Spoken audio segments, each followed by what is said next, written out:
हमें लगता है इस मार्ग में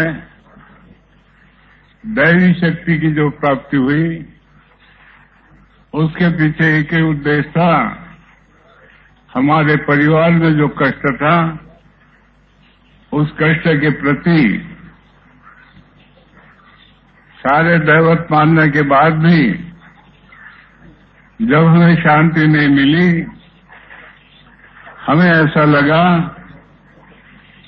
इतने दैवत मानने के बाद भी एक साधारण भावना जब इतनी बड़ी हेवी होती है और मनुष्य को जर्जर कराती है और कष्ट देती है, इसलिए संसार में ऐसी कौन शक्ति है, यही देखने के इच्छुक थे। और ऐसा भगवान ने योग दिया और उस योग से एक व्यक्ति आया और उसने हमें मंत्र दिया और उस मंत्र से हमने साधना की। लेकिन साधने के पीछे एक ही उद्देश्य था, भगवान हम तेरे शरण में मर चुके,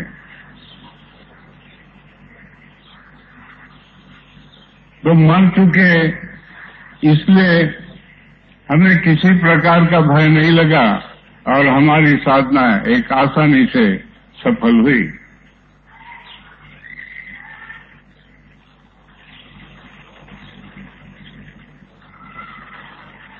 तो उस समय सिर्फ अकेले हनुमान जी की सेवा की और हनुमान जी ने सारे दैवतों का परिचय दिया। तो उसके बाद में हमने ये देखा कि जो भी लोग भावना लेकर आए वो अपना स्वर हिलाते थे और वो अपना नाम बोलते थे कि मैं ये हूं वो हूं। तो हमने कहा ये हनुमान जी इतना आसक्त है, ये एक शैतान को नहीं भगा सकता।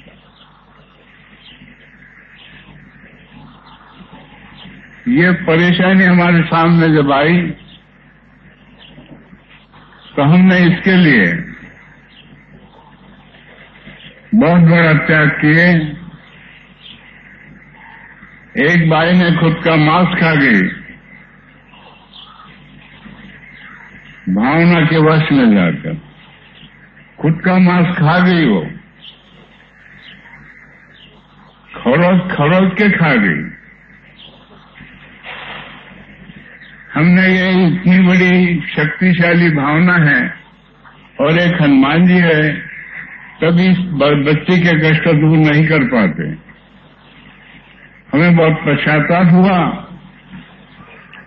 और हमने उस बाई से ये सबक सीखा। 42 दिन होम जलाने के बाद भी उस 43वें दिन जब बाई घर आई सवेरे,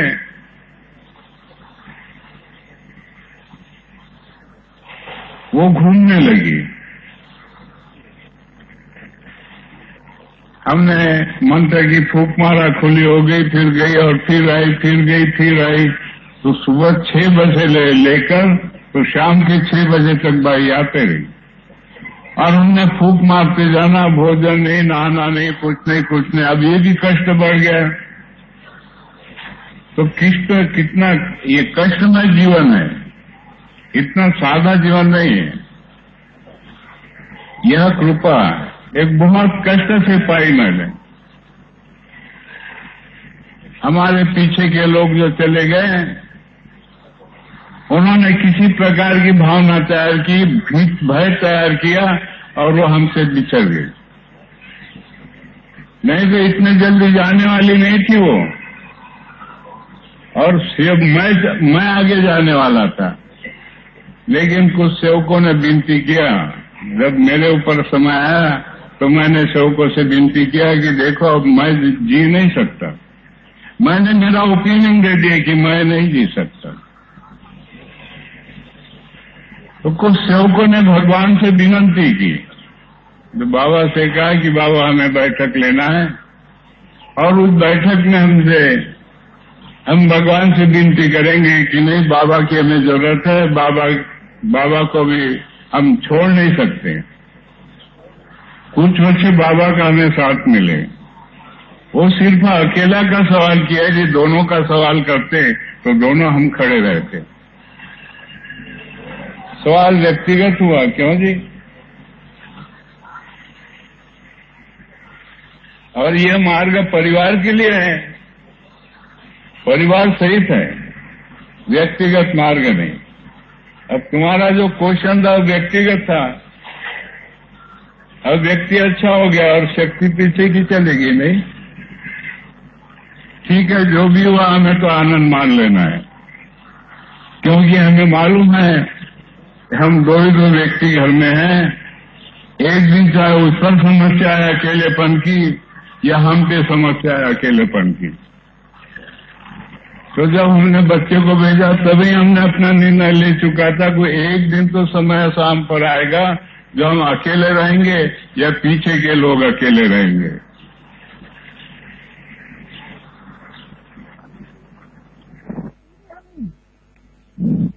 प्राप्त की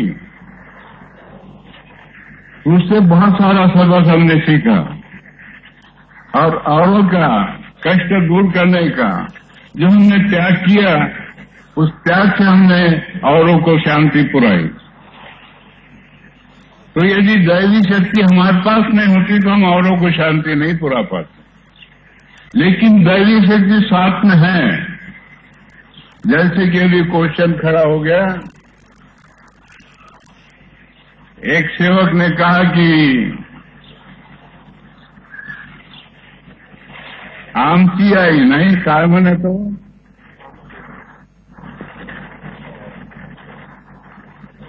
तर आमची आई इथं आहे।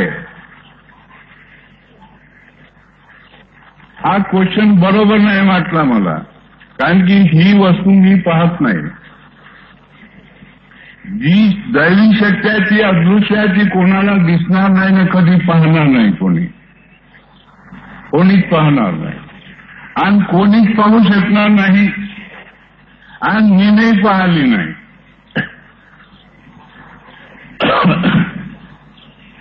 माझा एक आत्मविश्वास, आत्मबळ दैवी शक्तीच्या गुणावरून माझ्यामध्ये हे तयार झालं, आत्मशक्ती बळ। दैवी शक्तीची प्राप्ती केली, त्याचे गुण पाहिले आणि गुणावरून माझं आत्मशक्तीबळ वाढलं, आणि तोच बळ अनेकाच्या उपयोगी पडलं, अनेकाच्या कामी पडलं। मी कोणालाच देव दाखवू शकलो नाही। भाऊ दाखवलं का? हा देव आहे।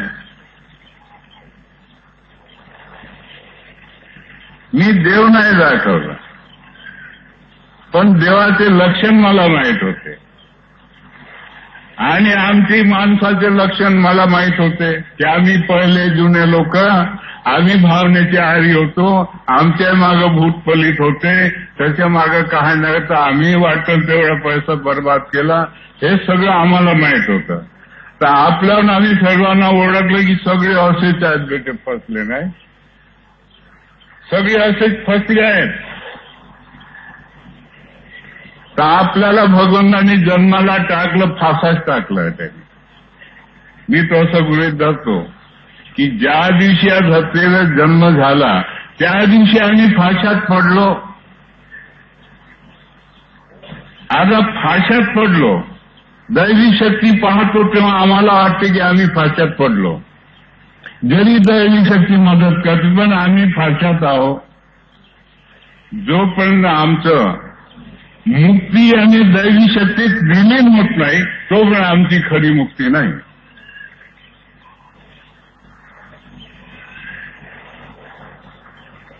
अरे हा लक्ष माझा आहे, पण सेवकांचा हा लक्ष नव्हता। आमचा लक्ष पहिले जसा होता की आमच्या मागे शैतान आहे, भूत आहे, अमकाय डमकाय, तसं येणाऱ्याच्याही मागे हाच लक्ष होता नाही। आज येथील त्यांच्याही मागे हाच लक्ष आहे।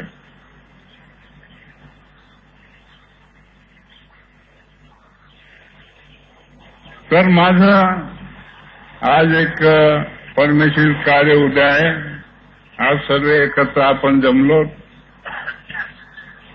आणि या ठिकाणी बाबाला विनंती केली आणि बाबांनी मार्गदर्शन करण्यास सुरुवात केली.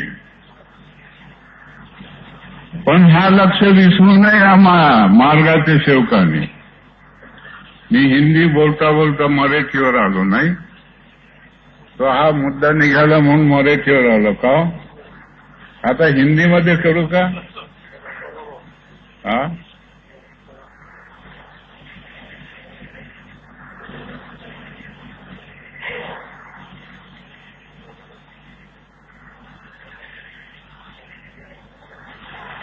तो हमारा लक्ष्य ऐसा ही था जैसा बाबा ने कहा. हमारा लक्ष्य था, तब औरों का लक्ष्य ऐसा ही था. यदि हमारा लक्ष्य आज भी यदि बदल जाए तो भगवान हमसे बिछड़ जाए. ये न ध्यान में रखें कि भगवान हमारा है. जो करता है उसी का है वो, जो करता नहीं उसका नहीं. ये न समझे कि हम बहुत बड़ा उपकार कर रहे हैं. नहीं, उसने इस धरती पर जन्म दिया, उसने बहुत बड़ा उपकार किया जो हम उसका उपकार फेर नहीं पाते. अबे भाग्य है कि हमें नर जीवन मिला. ये हमारे भाग्य नर नारी जीवन मिला इस देश में. ये भाग्यवान लोग हैं. आज अपने कर्तव्य से अपनी स्वयं की मुक्ति करा सकते हैं. ये सब में शक्ति है और मैं देखता हूं कि सब में शक्ति है, क्योंकि सबको एक दिन तय हुआ है कि जाना है. ये न समझे कि हम अमर खाकर आ गए, हमें जीवित ही रहना है. नहीं, देखा देखो शोकेज में रखे तो नहीं चलेगा.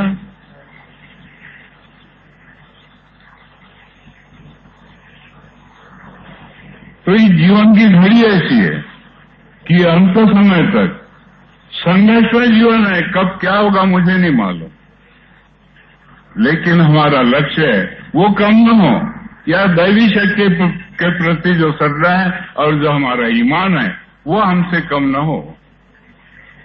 यदि ईमान गया सब गए. तो यदि ईमान गया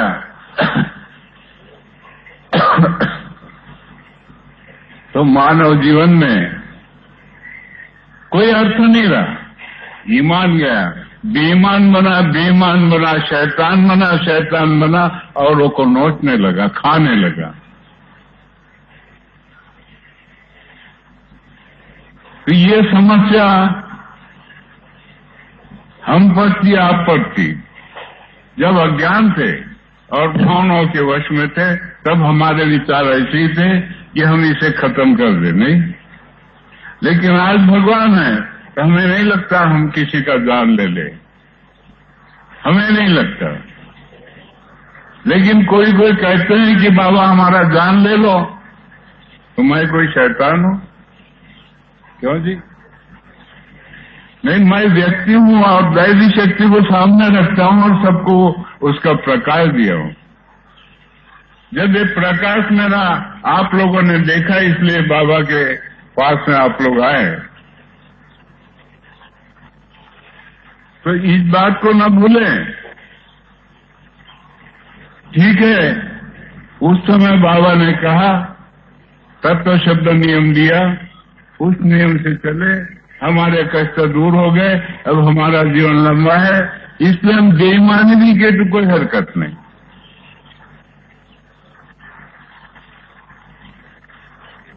लेकिन मुझे क्यों नहीं लगा कि बेईमानी करना चाहिए? मुझे भी लगना चाहिए था. मुझे क्यों नहीं लगा कि मैंने बेईमानी करना चाहिए? इसलिए नहीं लगा कि दैवी शक्ति सत्य है, और यदि मैं बेईमान हूं तो दैवी शक्ति इतनी प्राप्त किया, ये व्यर्थ चले जाएगी और मैं अधोगति चले जाऊंगा. मेरे आत्मा को गति नहीं मिलेगी, ये मुझे मालूम है. तो दैवी शक्ति प्राप्त इसलिए किया कि मुझे गति मिले, इसलिए मैंने दैवी शक्ति की प्राप्ति की. और जो जिस ढंग से मैंने की उसी ढंग से सेवकों को मार्गदर्शन किया और उसका मोह बदला कुछ भी नहीं लिया। यदि जहां बैठे आप लोग, यदि इसके लिए कोई दिया भी होगा तो बाहर में बोर्ड पर नाम देखो कि तुम्हारा नाम चमक गया। नहीं, ऐसा हमें पता लगा है कि हम जाने के पहले किसी जैन धर्म वालों का यहां पर ब्याह था, शादी थी।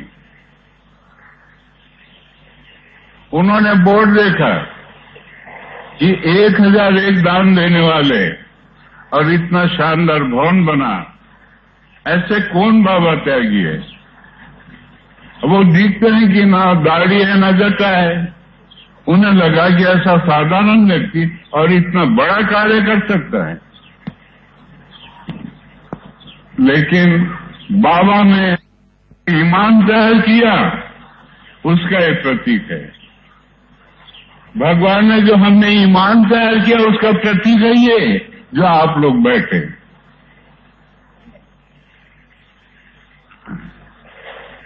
और यही मैंने किया। अब सेवकों को करना क्या है ये आगे बताए। मैंने तो इतना मार्गदर्शन किया क्योंकि भगवान ने उस समय मुझे भी कहा और मुझे सामने कोई खड़ा होकर नहीं कहा, मेरी आत्मा से मुझे कहने लगा। हाँ, उस बात को 43 वर्ष हुए हो गए, तो मैंने कहीं लिख कर नहीं रखा है, आत्मा पर लिखा हुआ है। कहाँ ध्येय पर लिखा है। अब सेवकों ने कहाँ लिखा मुझे नहीं मालूम। किसी किताब पर लिख कर रखे क्या कि इस मार्ग में सत्य मर्यादा प्रेम से चलना पड़ता है? क्या हाथ पर लिख कर रखा है? क्या आत्मा पर लिख कर रखा है? कहाँ लिखा है सेवक लोगों ने? बताया मुझे।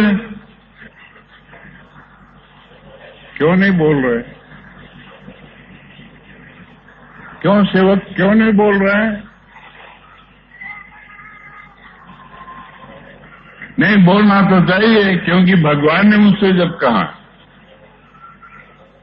सेवक मैं भगवान हूं तू मानव है, मैं जानता हूं मानव है, बेमानव में से तू मानव है। भले तूने मुझे प्राप्त किया, मैं भगवान हूं, मैं मानव पर कदापि विश्वास नहीं करता। ये प्रश्न मेरे दिल में घूमने लगा, बहुत घूमने लगा। भगवान ने मुझे बेईमान कहा, भगवान ने मुझे बेईमान कहा। जब जो दैवी शक्ति है वो मुझे बेईमान कहती तो मेरे को सहारा देने वाला कौन? आप बोलिए कौन? आप लोग दोगे? जब मैं मेरी आत्मा छोड़कर आत्मा निकल जाएगी आप आओगे पकड़ने के लिए? कौन है लोग? ओ कुमार बाबू दिन को नहीं। हाँ,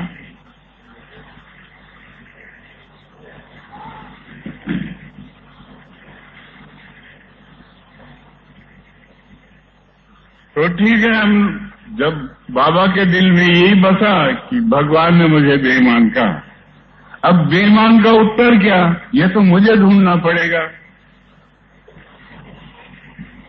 अब ये मार्ग में तत्व शब्द में ये प्रश्न है, अब इसका उत्तर सेवकों ने दिया है और वो कहाँ तक दिया मुझे नहीं मालूम। एक हफ्ते के लिए दिया कि 2 महीने के लिए दिया कि 2 साल के लिए दिया कि 10 साल के लिए दिया कि 20 साल के लिए दिया कि जीवन के लिए दिया, मुझे नहीं मालूम। वो तो हर आत्मा को मालूम है, हर मानव को मालूम है कि हमने वचन कहाँ तक दिया है। क्योंकि इस मार्ग में वचन देने वालों ने ही कहा कि मरे या जिए भगवत नाम पर, नहीं मर मिल जाऊंगा लेकिन भगवान तुझे दिया वचन वो नहीं तोड़ूंगा। नहीं, क्या उत्तर क्या है सेवकों का? ऐसा है क्या कि इससे विरोध है? क्या है उत्तर? कोई नहीं बोलते। हाँ, क्यों नहीं बोलते? कोई जवाब तो दो माइक पर। भगवान के सामने जो वचन दिया, बाबा के सामने जो वचन दिया है, उसको जीवन भर निभाने का वचन देंगे और उसको निभाने का प्रयत्न करेंगे। तू अकेला ही कह रहा, सब कहाँ कह रहे? सब कह रहे क्या तू अकेला कह रहा? मैं तो कह रहा है बाबा। अरे अकेला क्या कौन मानेगा? इतनी सारी संगठन बाबा के पीछे और अकेला कहेगा नहीं? तो सबकी जिम्मेदारी तू ले रहा। सबकी जिम्मेदारी तो सबको लेना। तो जिसकी जिम्मेदारी उसे लेना है, तो सबने एक आवाज में कह रहा है कि हम ईमान ही तैयार करेंगे अपने जीवन भर। कहें सब लोगों ने एक साथ में कहना चाहिए बाबा के सामने कि हम बाबा को दिया हुआ वचन जीवन भर निभाएंगे। अरे मुंह बंद है क्या तुम्हारा?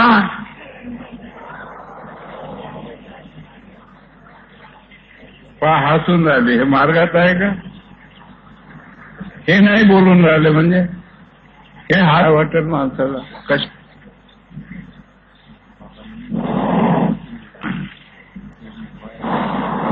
तर ठीक आहे, या मार्गात जे जे लोक आले त्या लोकांनी आपलं इमान जो भगवंताला दिला, वचन दिला आहे, त्याप्रमाणे जीवनात चालती काय?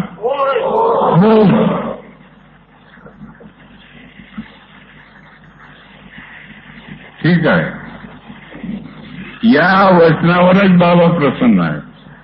इतकंच बोलून आम्ही 2 शब्द पूर्ण करू. क्योंकि दैवी शक्ति है और ये घूमकर सत्य पर जाने वाला है. क्योंकि सतयुग, त्रेतायुग, द्वापर युग और कलयुग हाल में चालू है और ये घूमकर सत्य पर जाएगा, चाहे लाख करे चतुराई. हे मानव, आप लाख चतुराई करो, सत्य खड़ा हो गया है.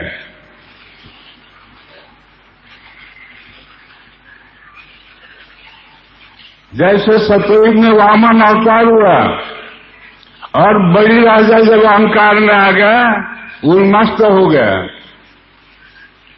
तब भगवान ने एक व्यक्ति तैयार किया, उसका नाम था वामन अवतार. और उन्होंने बड़ी राजा से कहा कि हे राजा, हमें 3 कदम जगह चाहिए. राजा कहते ये क्या मांग रहा है मुझे? मेरा इतना बड़ा राष्ट्र है और ये 3 कदम जगह मांग रहा है. बड़ी आश्चर्य की बात है, 3 कदम जगह मेरे लिए कुछ भी नहीं. अब उसे लगा मेरे लिए तो कुछ भी नहीं 3 कदम जगह, क्योंकि मैं राजा और इतना सारा राष्ट्र मेरा, तो मेरे लिए क्या कम है? 3 कदम जगह देना कोई कठिन बात नहीं.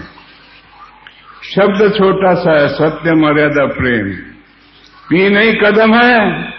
ये न समझे इस मार्ग के लोग कि ये कदम और कोई है. ये कदम वही सतयुग के हैं. जिस राजा बड़ी को अहंकार में आ गया, उन्मस्त हो गया, तो भगवान को लगा कि ये तो उन्मस्त हो गया, अब इसे नीचे दबाना चाहिए. क्योंकि वो राजा अपने कर्म से दबा. भगवान ने क्या किया?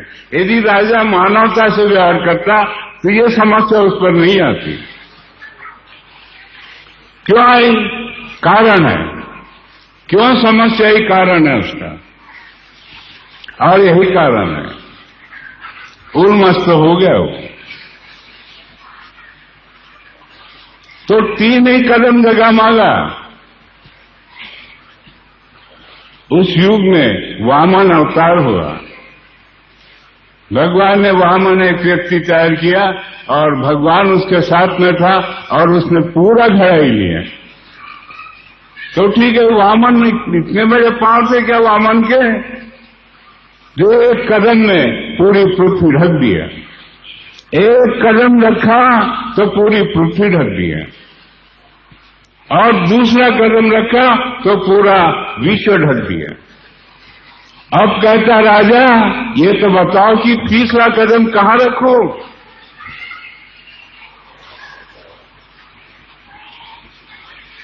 तब राजा ने कहा, मुझे मालूम नहीं था आपकी इतनी बड़ी शक्ति है। मैंने समझा आपकी कोई छोटी सी शक्ति होगी,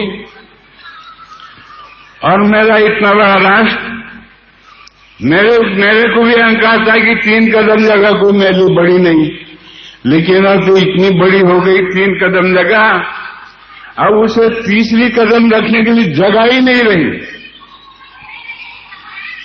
उस समय राजा ने कहा,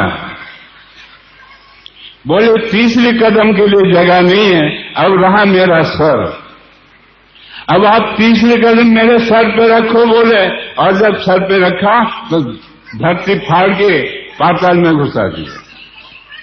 दैवी शक्ति की तुलना इस मार्ग में किसी न कोई न करे। मेरी विनती है कि न करे, नहीं तो कठिन जीवन बिताओगे। मेरा कुछ नहीं होगा, मेरा जीवन तो हो गया, अब मुझे कुछ मांगना नहीं, भीख मांगना नहीं। लेकिन इस मार्ग के लोग भगवान को छोड़कर न चले। जिन जिन लोगों ने अहंकार में है उनका नाश हुआ, इतिहास कहेगा। मैं नहीं कहूंगा, इतिहास कहेगा, मैं नहीं कहूंगा। इतिहास क्या कहता है? तो इस मार्ग में जो है इनका भी इतिहास ही है। जब तुम्हें भगवान ही बहुत सारे मिले तो इस मार्ग में क्यों आए? देख लेना था कोई भगवान और। तो जब जो आए हैं उनके विचारों में शैतानी कृत्य था। बाबा ने देखा है, जो भी आए नर नारी जो भी आए उनमें शैतानी कृत्य था और शैतानी वास करता था। हर आत्मा में शैतान वास करता था, और उनपे जो समस्या आती थी वो उनसे सुलझ नहीं पाती, नहीं सुलझा पाते थे। अब बाबा ने दैवी शक्ति को प्राप्त किया। जब बाबा ने देखा कि भगवान को शुद्ध विचार चाहिए, अशुद्ध विचार नहीं। भगवान को शुद्ध विचार चाहिए, और जो भी आते उनके अशुद्ध विचार। अभी इतना फर्क है, ये कैसे मिटेगा? बहुत बड़ा फर्क है, कहां आकाश और कहां धरती, इतना फर्क है। भलाई जीवित है नर नारी, भलाई जीवित है लेकिन अचेतन है, जिसे भगवान का परिचय नहीं, जिसे मालूम नहीं कि हमारी जवाबदारी क्या है, जिन्हें मालूम नहीं कि हम कौन से कर्म करें। इसलिए लोग कहते थे कि तुम्हारे पीछे शैतान लगा, और शैतानी प्रवृत्ति तैयार हुई और शैतान को निकालने गए। शैतान नहीं निकले, खुद ही खो गए भगवान रूप में। जो शैतान निकालने हैं वो शैतान नहीं बने, वो भगवान रूप में विलीन हो गए। इसलिए शांति मिली। अब यदि भगवान को छोड़कर कोई बाहर जाना चाहे, जाए, मुझे कुछ ही कहना नहीं, एकदम जाए, क्योंकि मेरा स्वार्थ नहीं, मेरी निष्काम सेवा। और भगवान को मैंने जो ईमान लिया, वो ईमान तो मैंने पूरा जाग लिया, और जाग गया हूं, और जीवन जब तक जी में जी है तब तक मैं जागते रहूंगा। क्योंकि घड़ी हुई है जब हम भगवान की विनती किए, और उसके पहले जो समस्या थी जीवन में, वही घड़ी है। ये घड़ी तैयार बनाने में बहुत मन को मारना पड़ेगा, मन को हाथ में रखना पड़ेगा, मन पे तावा रखना पड़ेगा, तब कोई सत्य मर्यादा प्रेम का आचरण हो पाएगा, अन्यथा नहीं होगा, नहीं होगा। तो हमने प्रेरणा इन्हीं 3 शब्दों में दी है।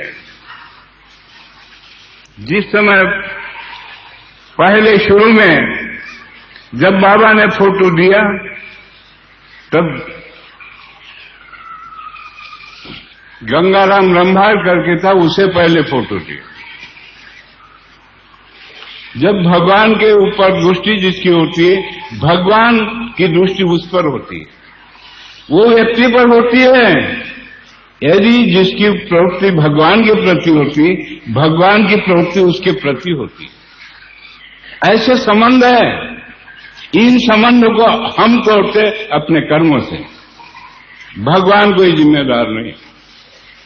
भगवान को दोष देना गलत है, किसी व्यक्ति को दोष देना गलत है, अपने कर्मों को दोष देना महत्व की बात है, चाहे कोई भी नर नारी हो। उस समय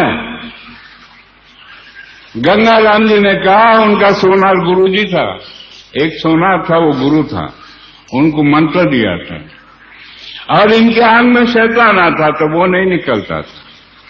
ये देवी की भक्ति करते थे। बांग्लादेश में देवी है, वहां जाकर पैटिया या रात के 2 बजे जाकर भक्ति करते। पहला सेवक इस मार्ग का, उसने कहा मुझसे, भाई गुरुजी है, देखो बैठे छप्पर में, लेकिन मेरे मन में जो शैतान वो निकलता ही नहीं। तो संसार में भगवान नहीं है।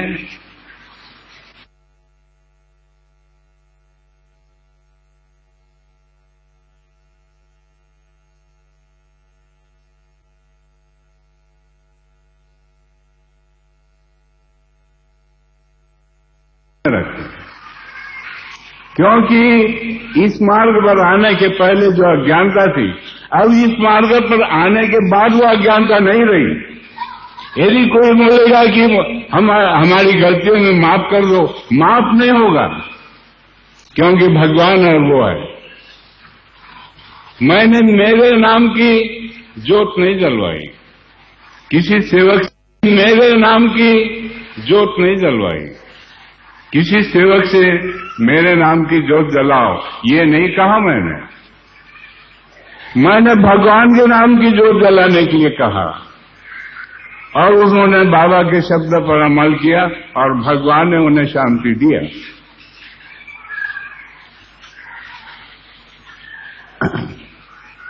उस समय उन्होंने कहा, चलो बोले हमारे छप्पर में, मेरे आंख में शैतान आता, देख लो बोले आप। तू क्या बताएगा? मैंने देखा हूं आत्मा में भगवान। ठीक है, गया, बैठा, सामने जोत जलाए, दोनों आंख से पानी टपकने लगा, शरीर की धार चालू हो गई, कुछ नहीं बोल पाया, शरीर की धार। अब भगवान को लगा यही सेवक है जो भगवान को शांति दे सकता है, यही सेवक है। उसके आंख में उसे लगता है कि शैतान है, लेकिन उसे लगता है कि ये मुझे जानता है, भगवान हूं मैं, और ये मूर्ख मुझे शैतान कहता है। तो उसे जब शांति मिली तब आंख से पानी डालने लगा, अगदी शांत। उस दिन से उसके आंख में शैतान नहीं आया। तो शैतान कौन था? वो कौन था? भगवान था। अब ये अनाड़ी दुनिया, बाबा ने त्याग से इनको हाथ में ले लिया, त्याग से लिया, इसलिए इस मार्ग के सेवक अनर्थ न करें, क्योंकि घाट तो भगवान से ही होगी। हम आज है, कल नहीं। हम कब तक किसी के जीवन में साथ देंगे?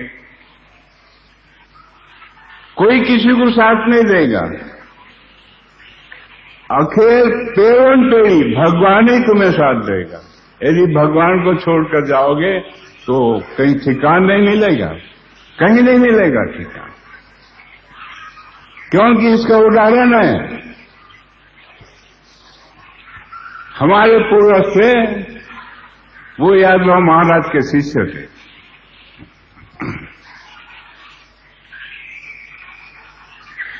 जब यादव महाराज मुक्त हो गए, उस समय 6 महीने वहीं पर गिरे हुए थे। उन्होंने सोचा मैं गुरु, मैं यादव महाराज, मैं गुरु। 6 महीने हो गए तब भी मुझे मुक्ति नहीं।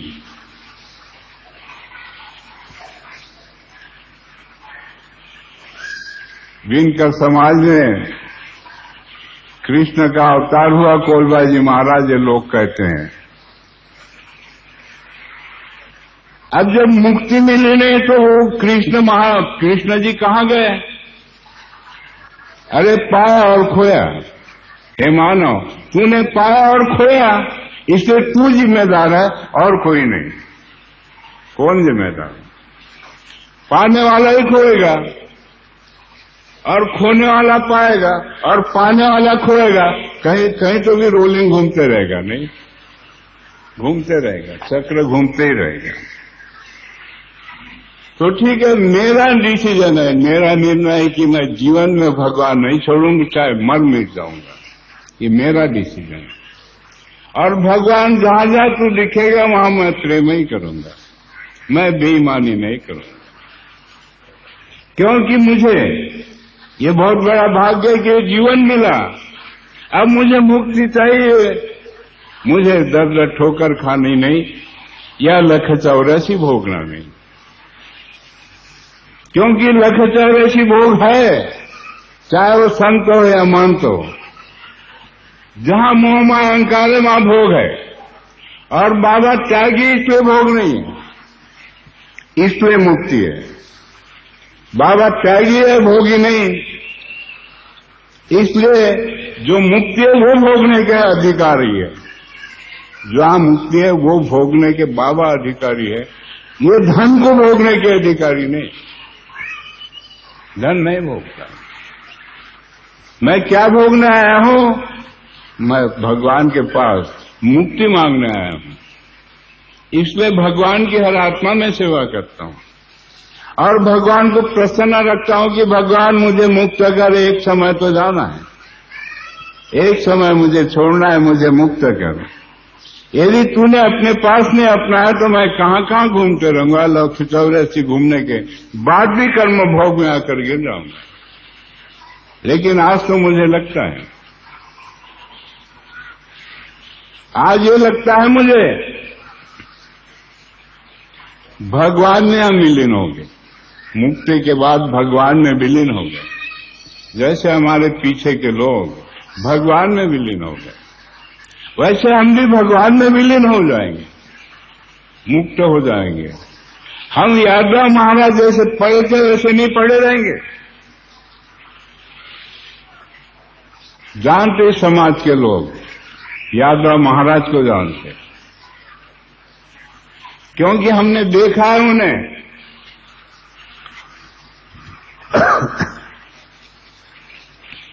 तो वहां पर जब मुक्त हुए नहीं और पड़े थे 6 महीने से, तब किसी ने उनका एक सामर्थ्य था, इसलिए किसी ने कहा उनसे कि महाराज कब तक पड़े रहोगे, ऐसी मुक्ति नहीं मिलेगी।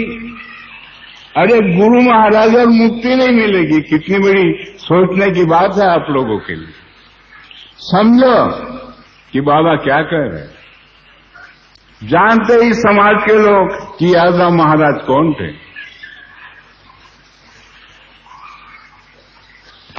और उनकी खिस्सा ऐसी है, उन्हें किसी ने बताया कि महाराज आप ऐसे पड़े हो 6 महीने हो गए, आपको ऐसी मुक्ति नहीं मिलेगी, तो मुझे क्या करना होगा।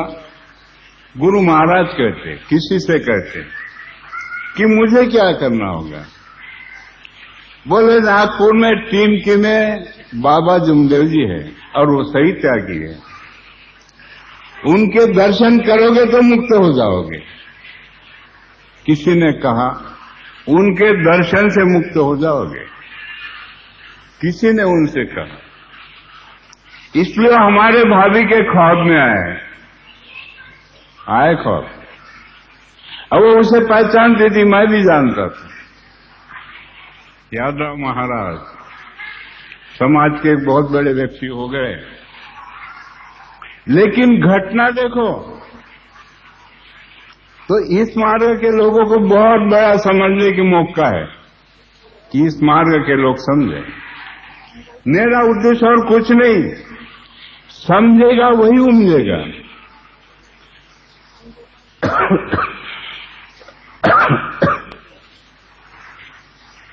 नहीं तो व्यर्थ जीवन जाएगा, कोई अर्थ नहीं लगेगा, जैसे यादव महाराज का अर्थ नहीं लगा।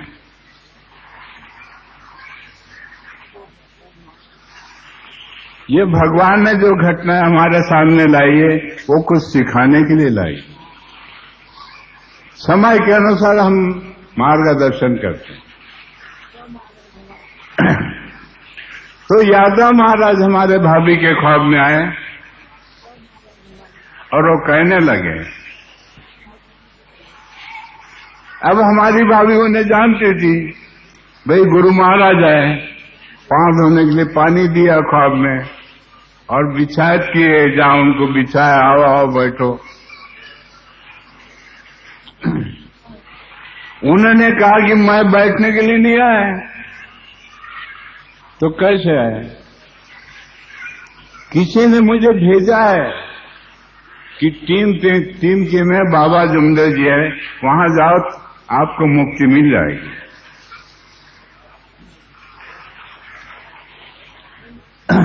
तो बोले आपके परिवार में ऐसा कौन व्यक्ति है जो बहुत बड़ा त्यागी है? तो बोले है हमारा देवर है। बोले वो सही त्यागी है? बोले हाँ, एक ही भगवान को मानते और त्यागी है। बोले तो उन्हीं का नाम बताया। बोले कि वही मुझे मुक्त कर सकते हैं। कौन कहता है? यादव महाराज। जरा गरीबदास इसका गीत बनाओ, आप इसका गीत बनाओ। यादव महाराज को किसने मुक्ति दिया? और यदि कोई शिष्य में शक्ति है तो जहां भगवान से पूछे, कहना उनके शिष्यों में यदि शक्ति है तो भगवान से जाकर पूछे।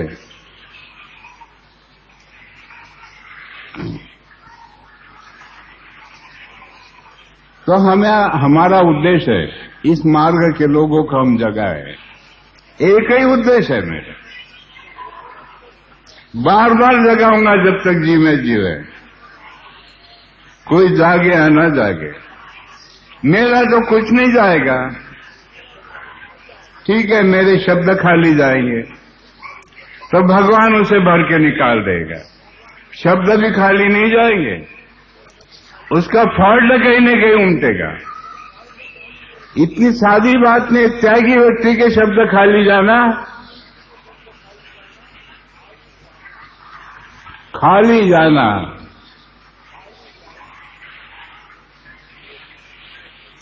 इस देश में नवनाथ में जालंधर नाथ महाराज हो गए। उनके सर के ऊपर से मोड़ी चलती थी। इतिहास कहता, मुझे मालूम नहीं, मैंने देखा नहीं।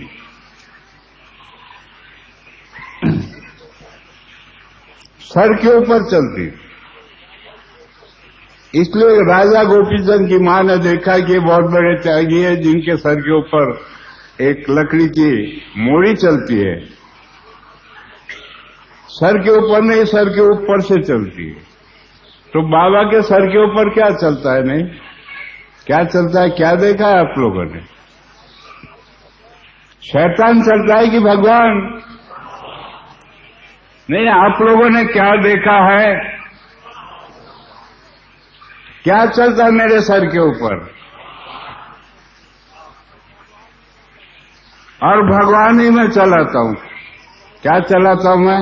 भगवान को ही चलाता हूं। मेरे सर के ऊपर से चलता है, भगवान ही चलता है। और जब भी मेरे सामने सेवक बैठे, मैं भगवान को ही चलाता हूं, मैं औरों को नहीं चलाता। एक दृष्टांत देता हूं, लेकिन चलाता हूं भगवान को। और वो जब तक जी में जी तो वो चलते ही रहेगा मेरे साथ। अब आप लोगों के साथ में चलता है या नहीं मुझे नहीं मालूम, आप बताओ ना चलता है या नहीं।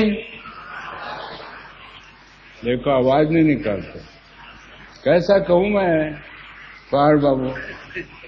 मैं कैसे कहूं कि इनके साथ में चलता है वो?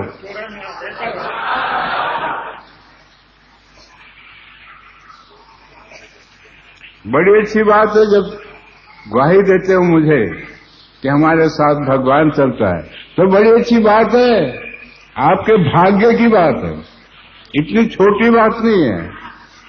मैं जानता हूं इस बात को। जब भगवान को प्राप्ति किया तो मजाक नहीं किया, किसी गरीब की मजाक नहीं किया। लेकिन अब आए लोग मजाक करने इस मार्ग पे, मजाक नहीं करना। हे मानव, बाबा की मजाक नहीं करना। बाबा बहुत बड़े त्यागी है, और भगवान के साथ में लेकर चलने वाले और मानवता को अच्छी राय बताने वाले बाबा है। बाबा की मजाक नहीं करना, चाहे कोई भी सेवक हो।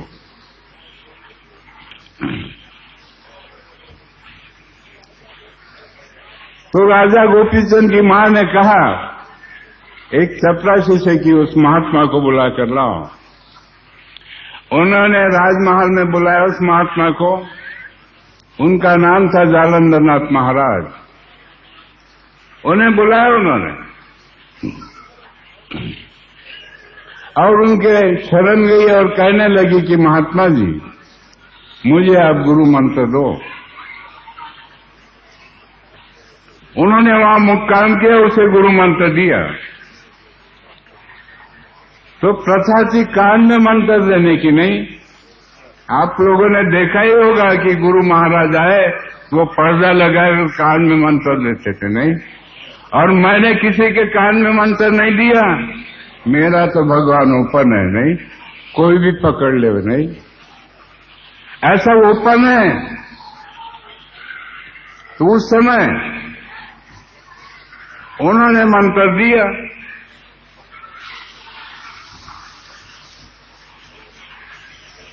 अब उनकी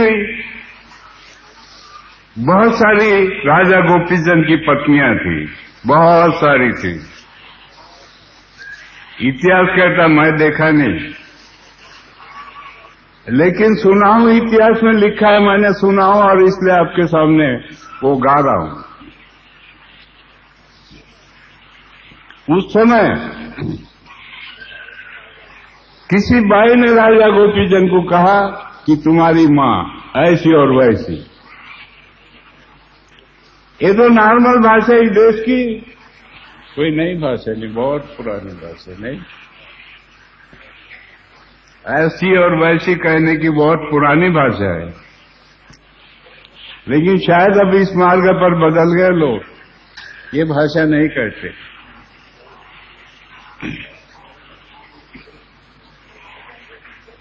तो राजा गोपीचंद को पावर चढ़ गया कि मेरी मां ऐसी और वैसी। कौन है वो गुरुजी? अब वो तपस्वी बैठे, ध्यानस्थ बैठे, डाल दिया कुएं में।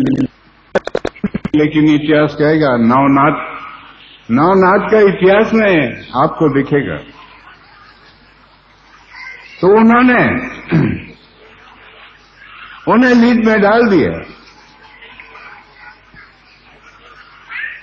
अब इधर उनका कानिपचंद एक शिष्य था और उस समय मच्छिंद्रनाथ थे, यानी एक जोड़ी के दो थे, एक जालंधरनाथ और एक मच्छिंद्रनाथ, और उनके शिष्य कानिपनाथ और गोरखनाथ।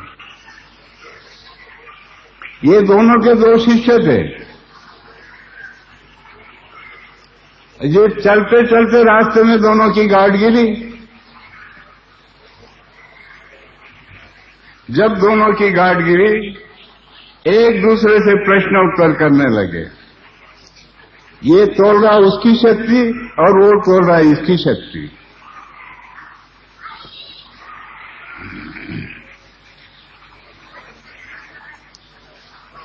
मच्छिंद्रनाथ ने, गोरखनाथ ने कहा, आपका नाम क्या है? बोले कानिपनाथ है। आप किसके शिष्य हो? मैं जालंधरनाथ महाराज का शिष्य। आप कौन हो? बोले मैं गोरखनाथ हूं। आप किसके शिष्य हो? तो मैं मच्छिंद्रनाथ का हूं। बोले मेरे गुरु जी मच्छिंद्रनाथ है। अरे वो गुरु बोले तेरा स्त्री राज्य में पड़ा है।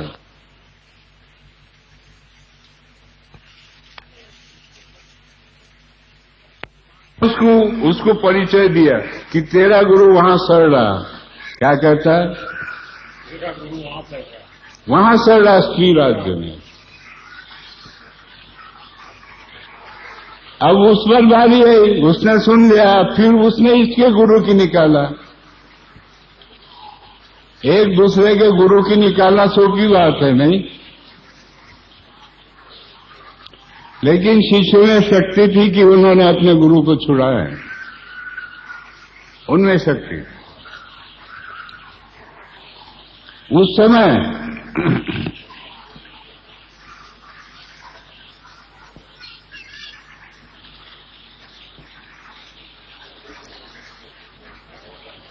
बोले झाड़ को आम लगे, ये नीचे उतार दे। बोले कानिपनाथ कहता गोरखनाथ को, ये नीचे उतार दे। उसने अंगारा मारा, नीचे उतर गया।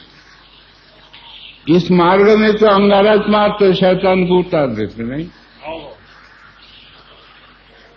अब उस मार्ग से और इस मार्ग से फर्क क्या है? सांप का जहर उतार देते नहीं। क्या उतारते? सांप का जहर उतारते। अभी कल ही एक परिवार आया था तारसा से, उस भाई को यहां सांप ने काटा। 7 बार उसे ये आई, डांट आई जिसे कहते हैं, और सेवकों ने तीरथ दिया और गुरुजी ने भगवान से विनती की कि अब डांट बंद करो, अब नहीं डांट आने को ना बाबा, और तीरथ दिया, वो डांट बंद हो। तो भगवान सेवक की मानता नहीं, लेकिन सेवक की बाई नहीं मानती हो। ये इतिहास है, पारिवारिक इतिहास है। नहीं हो सकता है सब में कम ज्यादा होगा, कम होगा, कहीं ज्यादा होगा, हर परिवार में है मुझे लगता है। एक तो दूसरे हेवी है, ये सभी में मैं हूं नहीं, लेकिन बाबा में वो है, मैं नहीं वो, और सब में मैं। तो मैं ये नष्ट होने वाली, मैं ये नाश पाने वाली वस्तु, और वो है, इसलिए मुझे शुद्धिकरण है और मैं मानवता से कर्म करूंगा, ये विचार है। तो ऐसी वैचारिक क्रांति इस मार्ग पे है।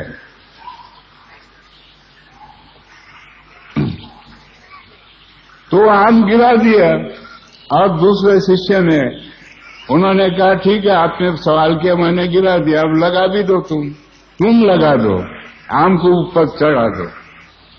इसने लिया, फूंक मारा, आम को लगा दिया, झाड़ के वहां लग गए। तो इस मार्ग की संस्कृति ऐसी है, नवनाथ से कोई कम नहीं है। ये न समझे इस मार्ग के लोग कि नवनाथ से कम है। अरे सन्यासी थे, हम तो गृहस्थी है, ये बहुत बड़ा फर्क है। वो सन्यासी थे, हम गृहस्थी है, लेकिन ये भी कोई कम नहीं है। यों तो शैतान को उतार देता है नहीं, यों तो सांप का जहर उतार देता, ये कोई कम है क्या? तो समझे इस मार्ग के लोग।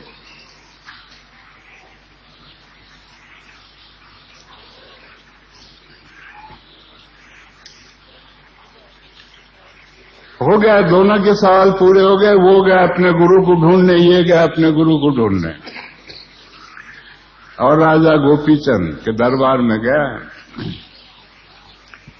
और इसने कहा अब अपने ध्यान में भलता ही पावर है कर्मचारी को, क्यों? गुरु के प्रति भलता ही पावर है। ये भी देखा है, तो इतिहास कहता है इसके प्रायश्चित क्या। मैं नहीं कहता इतिहास, मैं इसलिए सामने रखा हूं कि देख ले नवनाथ, शास्त्र देख ले और फिर बाबा से बात करे।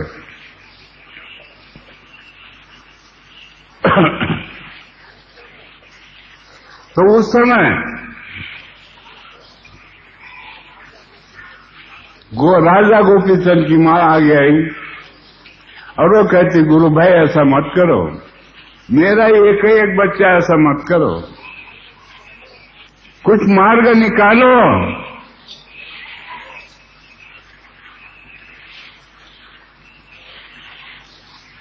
कानिपनाथ से कहने लगी, नहीं बोले आपके गुरु मेरे भी गुरु है, बोले मैंने उनका मंत्र स्वीकारा हूं, किसी कारण उन्हें लीड में डाल दिया होगा, लेकिन मेरा एक ही एक बच्चा है, उसे संभाल लो बोले आप। और इसकी भी सुटका करो और उसकी भी सुटका करो।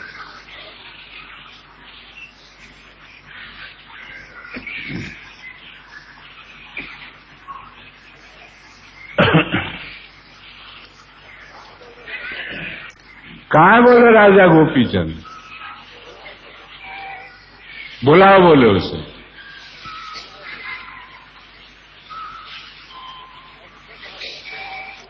अष्ट धातु के 8 पुतले करवाओ बोले।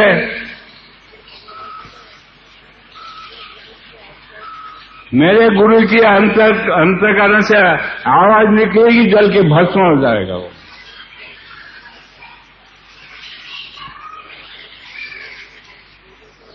अब वो गुरु बड़े तेजस्वी थे, मैं बहुत शांत हूं, क्योंकि बाबा हो एक साधारण मानव हूं, मैं बहुत बड़ा तपस्वी नहीं और बहुत बड़ा जटाधारी नहीं, और खूब अपने आप को महात्मा नहीं समझता, लेकिन मर के भगवान को अधिकार दिया हूं, वो उसका निर्णय वो लेगा, मैं नहीं लूंगा, भगवान निर्णय लेगा।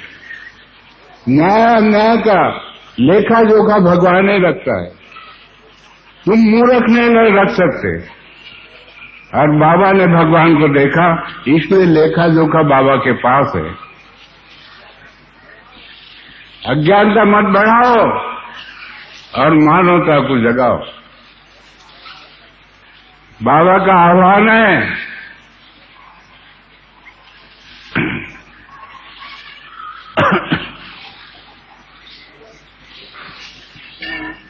तो राजा गोपीचंद ने कानिपनाथ के कहने पर सारी तैयारी करवाई। जहां लीद में गिरे थे गुरुजी, एक कुआं था और कुएं में लीद पड़ी थी घोड़े की, और वहां उसे डाल दिए थे।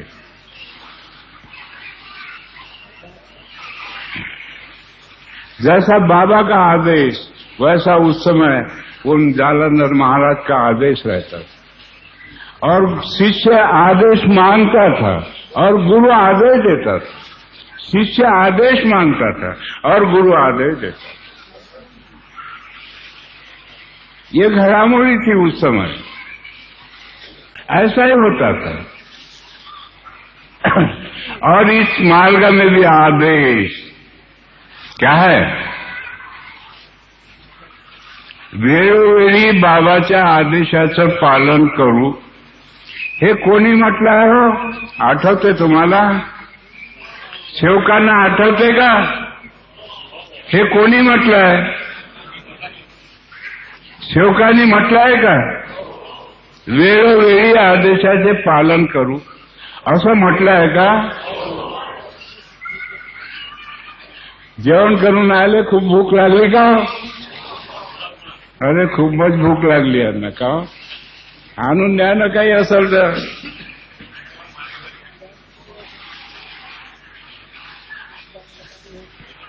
आम्हाला इतकं जोरानं ओरडावं लागते, हे ओरडतच नाही बेटे, इतकी यांना कशी भूक लागली माहित नाही का? का निलकंठ का हसून आले?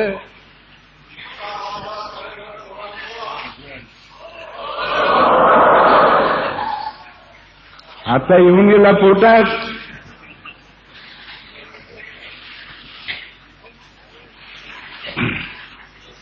त्यावेळेस कानिपनाथ म्हणते राजा गोपीचंद कि राजा,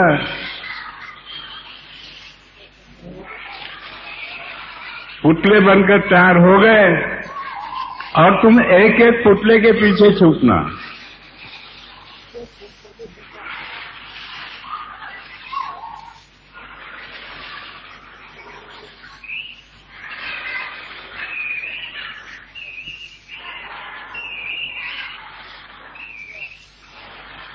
उन्होंने समझा दिया और बाद में उन्होंने कहा, गुरुजी आपका कानिपनाथ हाजिर है, आपका आदेश चाहता हूं, मैं आपका आदेश चाहता हूं। शिष्य कहते, गुरुजी आपका आदेश। बोले कहां? बोले राजा गोपीचंद, जल के भस्म हो जाओ। एक पुतला खाड़ से जल गया। एक पुतला जल गया, खाड़ से जल गया।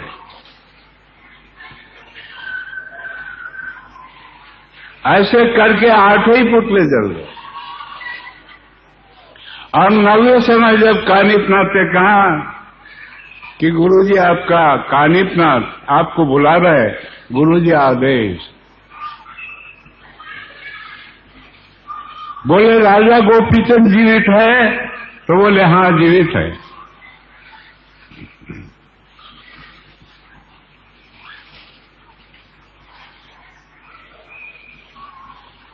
आप ऊपर आओ बोले तो ऊपर आए। ऊपर आने के बाद ने आदेश किया कि राजा गोपीचंद जोगी बन जाओ, भीख मांग कर रहा हूं मैं।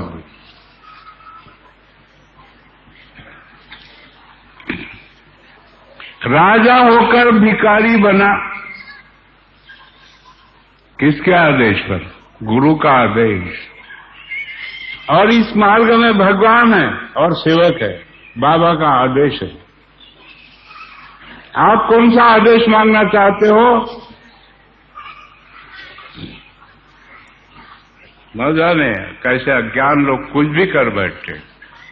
अज्ञान लोग है कुछ भी कर बैठे।